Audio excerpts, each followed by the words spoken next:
یہ 1944 کا سال ہے۔ تحریک آزادی اپنے عروج پر ہے۔ ایک طرف مسلمان علیحدہ ریاست کے مطالبے کے لیے کھڑے ہیں تو دوسری طرف ہندو صرف یہ چاہتے ہیں کہ انگریز یہاں سے اقتدار چھوڑ کر چلے جائیں اور پورے برِ صغیر پر ہندوؤں کی حکمرانی ہو۔ ہندو رہنما یہ جانتے تھے کہ مسلمانوں کے ساتھ اتحاد کیے بغیر یہ کاوش ناممکن ہے۔ اس لیے ہندوؤں نے بارہا کوشش کی کہ وہ مسلمانوں کو اپنے ساتھ اتحاد کے لیے اکٹھا کرے۔ اسی کوشش کے سلسلے میں ہندو رہنماؤں نے یہ فیصلہ کیا کہ مہاتما گاندھی کو قائد اعظم محمد علی جناح کے ساتھ ملاقات کرائی جائے۔ مہاتما گاندھی قائد اعظم سے ملاقات کرنے کے لیے قائد اعظم کے رہائش گاہ پر تشریف لائے۔ قائد اعظم ایک پروقار شخصیت کے مالک تھے۔ قائد اعظم شاہانہ طور پر بیٹھے مہاتما گاندھی کا انتظار کر رہے ہیں۔ جیسے ہی مہاتما گاندھی قائد اعظم کے پاس تشریف لائے، اس وقت قائد اعظم اپنی رہائش گاہ کے باغ میں تشریف فرما تھے۔ قائد اعظم کی اس پروقار شخصیت کو دیکھ کر مہاتما گاندھی متاثر ہو گئے اور بڑے عاجزانہ انداز سے انہوں نے قائد اعظم سے کہا، مسٹر جناح، میں یہ چاہتا ہوں کہ برِ صغیر جس پر انگریز مسلط ہیں، انگریزوں کی حکمرانی کو ختم کرنے کے لیے کوشش کیے جائے اور مسلمانوں کے ساتھ اتحاد کے بغیر یہ ممکن نہیں ہے۔ میں یہ چاہتا ہوں کہ مسلمان اور ہندو آپس میں اتحاد کر لیں اور اس کے بعد انگریزوں کا اقتدار ختم ہونے کے بعد ہم تقسیم اقتدار کر لیں۔ قائد اعظم نے اپنے مخصوص خود اعتماد لہجے میں مہاتما گاندھی کو مخاطب کرتے ہوئے کہا، مسٹر گاندھی، کیا آپ یہ جانتے ہیں کہ مسلمان ایک علیحدہ قوم ہے؟ مسلمانوں کی تہذیب، مسلمانوں کا تمدن، مسلمانوں کے رسم و رواج اور مسلمانوں کی تاریخ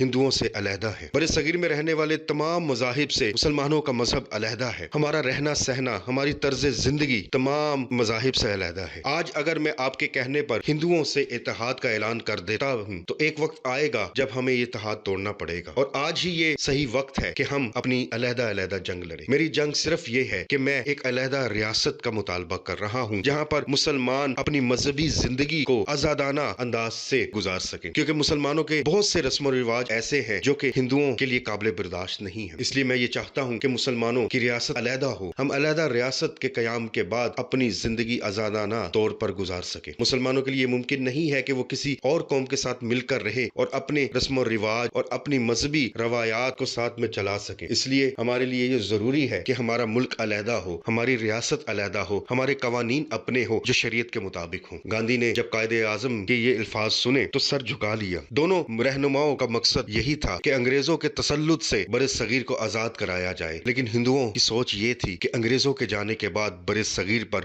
خود برا جمع ہو جائیں، جبکہ قائد اعظم محمد علی جناح صرف یہ چاہتے تھے کہ مسلمانوں کے لیے ایک علیحدہ ریاست بن جائے، مسلمان وہاں پر آزادانہ طور پر اپنی زندگی گزار سکیں۔ یہی قائد اعظم کی سوچ تھی، یہی قائد اعظم کا نظریہ تھا جس سے پاکستان مارز وجود میں آیا۔ قائد اعظم کی انتھک محنت اور مسلمانوں کی قربانی کی وجہ سے پاکستان قیام میں آیا۔ قائد اعظم کے مہاتما گاندھی کے ساتھ اس ملاقات کے بعد مسلمانوں کے جذبے میں ایک نئی روح پھونکی گئی اور دیکھتے ہی دیکھتے صرف 3 سال کے عرصے میں پاکستان مارز وجود میں آیا، اور اللہ تعالیٰ نے پاکستان کی یہ نعمت، پاکستان دنیا کا واحد ملک ہے جو کہ اسلام کے نام پر مارز وجود میں آیا ہے۔ اس کے حصول کے لیے لاکھوں لوگوں نے اپنی جانیں قربان کی، بہت سے لوگوں نے اپنے گھروں کو برباد ہوتے ہوئے دیکھا، بہت سے بچوں نے اپنے بڑوں کو اپنی آنکھوں کے سامنے شہید ہوتے ہوئے دیکھا، بہت سی ماؤں نے اپنے بیٹوں کو قربان ہوتے ہوئے دیکھا ہے، اور صرف قائد اعظم محمد علی جناح کی والہانہ قیادت کے نتیجے میں پاکستان مارز وجود میں آیا۔ ان کی یہ دور اندیشی تھی کہ مسلمان اور ہندو کبھی اکٹھے نہیں رہ سکتے، اس لیے وہ اپنے موقف پر قائم رہے اور پاکستان 14 اگست 1947 کو دنیا کے نقشے پر ظاہر ہو۔ اگر آپ کو یہ ویڈیو اچھی لگی تو آپ سے گزارش ہے کہ آپ ہمارے چینل کو سبسکرائب کریں اور ساتھ میں دیے ہوئے بیل آئیکن کو بھی پریس کریں تاکہ ہماری نئی آنے والی ویڈیو کی نوٹیفیکیشن آپ کو بر وقت موصول ہو سکے۔ اپنا بہت خیال رکھیے گا۔ اللہ حافظ۔